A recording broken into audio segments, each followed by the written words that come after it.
Un cómic es también esta composición escultórica en relieve de Los Pisano, medieval por su origen, por su tiempo, pero de una estética que ya recuerda pues, a las formas griegas y romanas, puesto que en Italia nunca se había perdido la presencia de la cultura romana y tenían pues, arqueológicamente donde inspirarse todos estos artistas. Pero sí que vemos que todavía se conserva pues, esta disposición, la repetición de la misma figura, la Virgen, en la anunciación del ángel y en el nacimiento, con varias escenas también, la limpieza del niño, según pues, unas tradiciones, casi leyendas, y la visita de los pastores, etcétera, todo repitiendo, como repiten los cómics en una misma composición, diferentes viñetas. Quizás la gran revolución comienza en Giotto y el manual de Gombrich le da a Giotto pues, una importancia especial.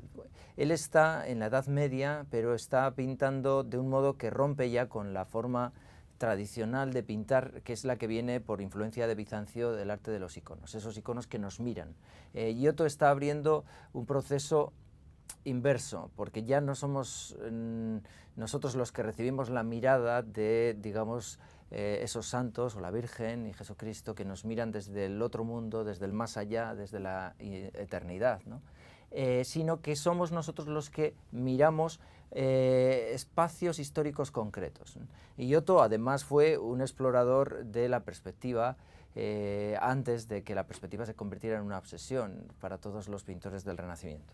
El modelado, por ejemplo, en esta representación casi escultórica de una virtud, la justicia, que recurre pues, a las grisallas, a los tonos propios de la escultura, puesto que sugiere una escultura. Pero en sus grandes composiciones lo que hace son como llevar a la pantalla, porque son pantallas, no lo olvidemos, somos nosotros los que miramos a través de esta imagen, y vemos un acontecimiento histórico concreto, que es la muerte de Cristo y el lamento.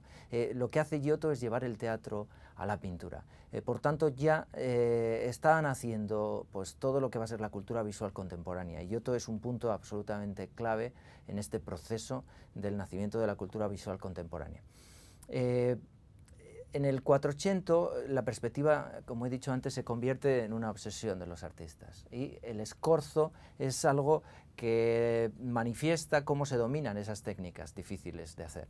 El Cristo muerto y el lamento ante el cadáver de Cristo de Mantegna es de nuevo una escena por la que nosotros podemos acceder al pasado, ¿no? Una ventana que nos permite mirar ese momento histórico concreto de la Virgen y San Juan visitando el sepulcro.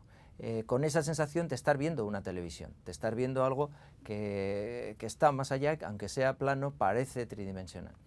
Y esto se hace con técnicas diversas. Ya se conocía pues, el uso de la cámara oscura, que es el antecedente de la fotografía, como veremos, y se utilizaba para conseguir la perspectiva en escorzo, como vemos en este grabado de Durero. Durero y la imprenta van a ser fundamentales para extender las técnicas a todo el mundo. Ya veremos la revolución que se produce con la multiplicación de las imágenes, ¿no? Pero antes de pasar a eso, que lo veremos en el siguiente tema, quiero pues, hacer algunas reflexiones. A la vez que los italianos están recreando de modo casi mágico una ventana a la realidad, también los flamencos se obsesionan por la perspectiva, aunque no se obsesionan tanto por el realismo en la representación de las figuras, que siguen funcionando según unos cánones góticos, pero sí que se obsesionan por ser testigos de una realidad que parece tridimensional. Muy famoso el matrimonio Arnolfini de Jan van Eyck, en el que el propio Jan van Eyck firma con la fecha y diciendo yo estuve aquí, puesto que él es testigo de un acontecimiento que es el matrimonio. El sacramento del matrimonio no requería la presencia de un sacerdote, sino el compromiso de los dos esposos con dos testigos.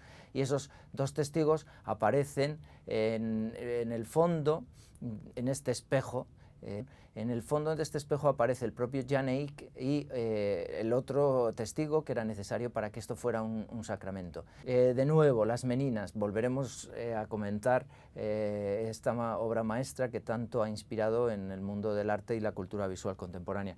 En Velázquez se representa a sí mismo creando ese espacio mágico que es las Meninas, enigmático, puesto que nos sigue preguntando cuál es nuestra posición en ese lugar, ¿no? Nos reflejamos como los reyes en el espejo, nosotros miramos a los ojos de Velázquez, que está como pidiendo nuestra atención y que aceptemos que esto es una obra maestra, pero a la vez nosotros somos como elevados a la categoría de reyes porque estamos detrás en el espejo. Bueno, Velázquez ya es de una época barroca. En el barroco la confusión de todas las artes y de los sentidos, el engaño, el trampantojo, el trompe-l'œil es algo habitual y todas las iglesias se llenan de esculturas que se confunden con la luz que aporta los transparentes y con lo pictórico de la policromía y uno no sabe si lo que está viendo es una composición escultórica, pictórica o arquitectónica. En realidad es el arte total que adelanta lo que va a ser después el cine y la fotografía, como veremos.